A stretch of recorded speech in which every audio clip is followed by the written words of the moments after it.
ഈ BDJSന്റെ പ്രവർത്തനം SNDP യോഗം ജനറൽ സെക്രട്ടറി കൊടിവീശി ആരംഭിച്ചതാണ്. ഇപ്പോൾ SNDP യോഗം ജനറൽ സെക്രട്ടറി പരസ്യമായിട്ടൊരു ഇടതുപക്ഷ ചായ്വ് പ്രകടിപ്പിക്കുന്നുണ്ട്. BDJSന്റെ ഭാരവാഹികളായിട്ടുള്ള സജീവ പ്രവർത്തകരെ നോക്കിക്കഴിഞ്ഞാൽ അവർ മിക്കവരും യോഗത്തിൻ്റെ ഭാരവാഹികളോ യോഗത്തിൻ്റെ പ്രവർത്തകരോ. യോഗം ജനറൽ സെക്രട്ടറിയുടെ ഈ നിലപാട് BDJSന്റെ പ്രവർത്തകരെ സമ്മർദ്ദത്തിലാക്കുന്നുണ്ട്.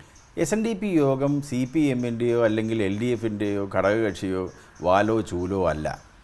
കാര്യം ഇവിടെ LDF ഭരിക്കുന്ന കാലഘട്ടത്താണെങ്കിൽ LDFൻ്റെ നേതാക്കന്മാർ അല്ലെങ്കിൽ ഇവിടുത്തെ മന്ത്രിസഭ മുഖ്യമന്ത്രി ഉൾപ്പെടെയുള്ള ആളുകളോട് അതിനോട് കൂടെ നിന്ന് പ്രവർത്തിക്കുക, അല്ലെങ്കിൽ കൂടെ നിന്ന് കാര്യങ്ങൾ സംസാരിക്കുക, അല്ലെങ്കിൽ SNDP യോഗത്തിൻ്റെ നേതാവ് എന്ന നിലയ്ക്ക് ഒരിക്കലും കേരളത്തിൻ്റെ ഭരണത്തിനെതിരെ അല്ലല്ലോ നിൽക്കാറുള്ളത്. കാരണം ഇവിടെ സാധാരണ UDF വരുന്ന സമയത്ത് UDF മുഖ്യമന്ത്രിയാണെങ്കിലും UDFൻ്റെ മറ്റു മന്ത്രിമാരുമായിട്ടും സ്ഥിരമായി SNDP യോഗം ജനറൽ സെക്രട്ടറി സംസാരിക്കാറുണ്ട്. അത് ഏത് മാറി വരുന്ന ഏത് UDF ആണെങ്കിലും LDF ആണെങ്കിലും NDA ആണെങ്കിലും അതിലിപ്പോൾ ഇവിടെ NDA ഭരിക്കുന്ന ഇപ്പോൾ ഇന്ത്യ പ്രധാനമന്ത്രിയെ കണ്ടു കഴിഞ്ഞാൽ ഉടനെ തന്നെ പ്രധാനമന്ത്രിയോടുകൂടെ ചായ്വാണ്, അല്ലെങ്കിൽ ഇവിടെ കേരള മുഖ്യമന്ത്രിയെ കണ്ടു കഴിഞ്ഞാൽ മുഖ്യമന്ത്രിയുടെ ചായ്വോട് നിൽക്കുന്നു എന്ന് പറഞ്ഞാൽ ഒരു അർത്ഥവുമില്ല. അത് SNDP യോഗത്തിൻ്റെ ഒരു രാഷ്ട്രീയ നിലപാടായിട്ട് വ്യാഖ്യാനിക്കേണ്ട കാര്യമില്ല. ഒരിക്കലുമില്ല. SNDP യോഗത്തിന് രാഷ്ട്രീയമില്ല എന്ന് SNDP യോഗം ജനറൽ സെക്രട്ടറി വളരെ വ്യക്തമായി പറഞ്ഞിട്ടുണ്ട്. അവിടെ SNDP യോഗത്തിൻ്റെ തീരുമാനം എന്താണ്?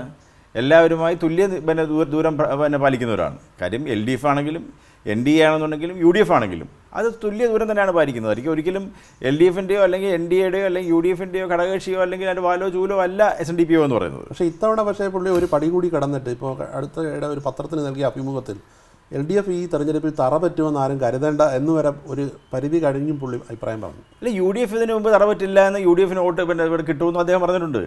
അത് ഓരോ കാലഘട്ടത്തിൽ അദ്ദേഹത്തിനും അഭിപ്രായം അദ്ദേഹം പറയും. കാരണം അതിപ്പോൾ UDFന് നാളെ ഇപ്പം UDFന് കൂടുതൽ സീറ്റ് കിട്ടുന്ന ഒരു സാഹചര്യം ഉണ്ടായാലും ഇപ്പോൾ അതിന് അനുകൂലിച്ചിരിക്കേണ്ടി വരുമല്ലോ. കാരണം SNDP യോഗം എന്ന് പറയുന്നത് രാഷ്ട്രീയ പാർട്ടിയല്ല, സമുദായ സംഘടനയാണ്. സമുദായ സംഘടന എന്നുള്ള നിലയ്ക്ക് തീർച്ചയായും അത് ഇവിടെ കേരളത്തിൽ മാറി വരുന്ന ഏത് സർക്കാരാണോ അവരുമായി സഹകരിച്ച് പ്രവർത്തിക്കേണ്ടത് സമുദായത്തിൻ്റെ ആവശ്യമാണ്. ആ സമുദായത്തിൻ്റെ ആവശ്യത്തിനനുസരിച്ച് അദ്ദേഹം നിൽക്കുന്നു മാത്രം. അല്ല, ഇപ്പോൾ SNDP യോഗം CPMമായിട്ട് അടുക്കുന്നു എന്നുള്ളൊരു വാദം വലിയ രീതിയിൽ SNDP യോഗത്തിനോട് അനുകൂലമുള്ളവരും ഇല്ലാത്തവരും എല്ലാം പറയുന്നുണ്ട്.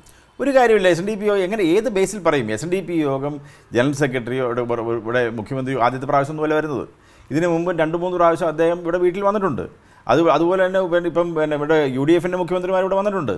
അതുകൊണ്ട് തന്നെ അന്ന് മുഖ്യമന്ത്രി വന്നു കഴിഞ്ഞാൽ ഉടനെ തന്നെ UDFൻ്റെ ആണെന്നും LDFൻ്റെ ആണെന്നും മാറ്റി പറയേണ്ട ആവശ്യമില്ല. കാരണം അതിപ്പം ഇവിടെ NSS ആണെങ്കിലും SNDP യോഗമാണെങ്കിലും അങ്ങനെ വിവിധ സമുദായ സംഘടനകളുടെ നേതാക്കന്മാരെ കാണുവാൻ വേണ്ടി കേരളത്തിലെ മാറി വരുന്ന സർക്കാരുകളുടെ നേതാക്കന്മാരും അതിൻ്റെ മന്ത്രിമാരും വരാറുണ്ട്.